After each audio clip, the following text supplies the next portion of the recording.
Welcome back. Thank you for staying with Weekend Prime.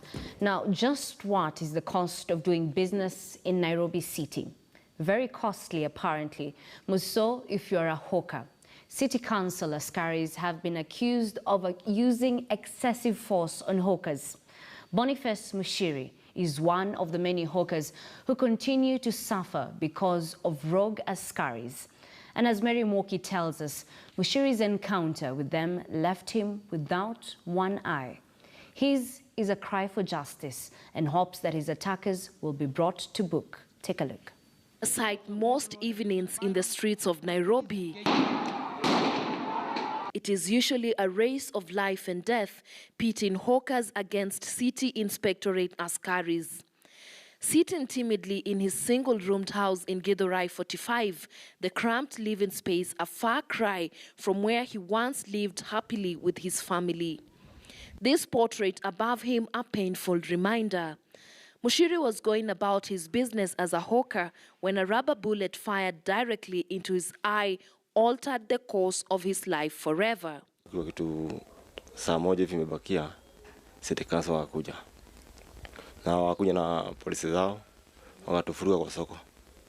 Kurudi nikirokota vitu zangu hivi, hao maskari walikuwa nao wakuja kama wanarusha life bullet. Sio life hii labda ya kupiga mtu na kuumiza mpaka nasaidia kwa mwili. Sasa nimeangalia huko, na mimi sina habari yoyote. Sasa nikapata nayo kwa macho. When he came out of hospital, he had not only lost his eye, his vision for life had also been affected. He was an empty man. He could not get any meaningful employment, and the drop in income meant he could no longer sustain his family. Consequently, his wife and children went back to the village, and he moved to this shack, living with the pigs literally, as he tried to make sense of the cards life had dealt him.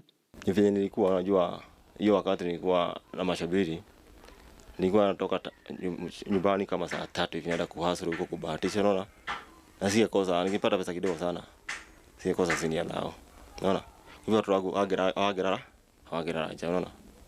He painfully narrates the events of that night in September 2014, and 5 years later, he is still waiting for the day the wheels of justice will turn in his favor. And though it cannot bring back his eye, Mushiri says the prosecution of the askaris who shot at him will give him closure, and maybe, just maybe, he will be able to pick up the broken pieces of his life. Mary Mwoki, KTN News. Quite sad, I trust, and I hope he is able to